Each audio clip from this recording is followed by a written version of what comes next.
Welcome back to 8.2, Properties of Exponential Functions. This is day 2, Objective 2, to use e as a base. And I'm going to start off by saying this is significantly faster than the first objective. So, without any further ado, evaluating e to the x. You are going to have to use your calculator. There is no way around that. And if you notice, it says graph y equals e to the x, evaluate e squared to the 4 decimal places. With respect to graphing it, with e to the x, just simple e to the x, it's always going to go through 1 on the y-axis. Always. Always, always, always. And it's always going to be approaching, I'm not going to say that. Anyway, let's go ahead and graph that and then evaluate it. And I will tell you, it's so stinking easy.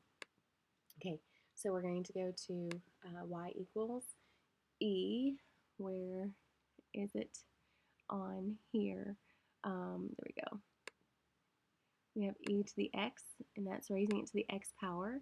Okay, so you can see it automatically put in that square, raise it to the power of x. Now I'm going to hit graph.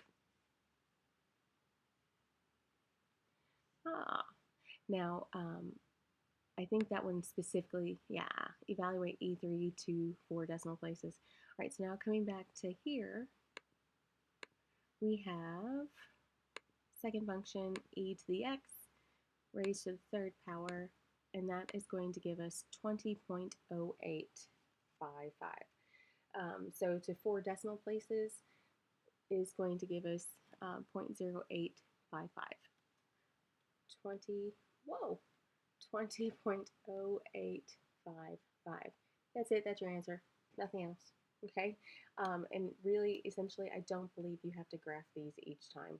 I will reevaluate that and let you know in class for sure. Example 5. This is the PERT problems. This is the continuously compounded interest formula. This is nice. This is where you're earning interest on the interest you earned in the previous time period, the previous amount, okay? So the previous interval. So this is the good stuff. All right, so we have, going back up here, A equals PERT.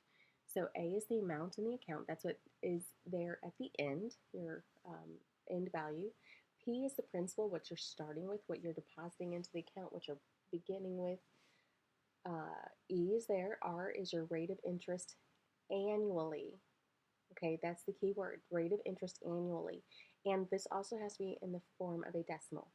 And then T is the time in years. So these two units are really important. Rate of interest annually in decimal form, and T is time in years. All right, so coming down here, it's not a bad idea when you're doing a PERT problem to go ahead and write it out like that. So then you have P, R, and T are your unknowns. That's what you need to find. Suppose you invest $100 at an annual interest rate. See, that's a nice word there, annual. Interest rate of 4.8%, compounded continuously. And that is how you know we're using a PERT, the continuously compounded.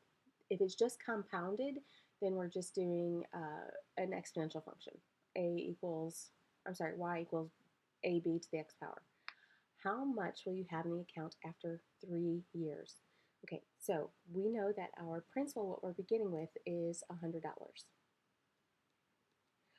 Our rate, the annual interest rate, is 4.8%. I need to convert that to a decimal, and I do so by moving 2 places to the left. So that's 0.048. And then T, remember, is time in years. And this says after 3 years. So this would be 3. Setting this up, we have A equals 100 times E raised to the 0.048 times 3. All right. Now let's go ahead and pull up the graphing calculator, or just a calculator. Doesn't matter which one. I'm not sure if this is going to still work or not. Yay, it does. Okay, so we've got 100, whoops, 100 times, now I'm going to open parentheses, go down there and grab E, and we have E raised to the, and you can see they've already provided a parentheses for us for what's up here. So I'm going to put 0.048 times 3, close parentheses, that closes this one, and now I need to close the other one, and hit enter. We have 115.488. So 115.488,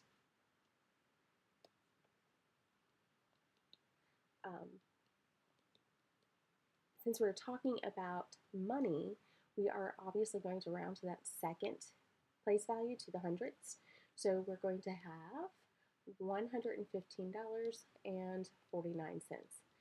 You know, it doesn't sound like a lot, but 3 years of doing nothing and it earned $15.49 for you.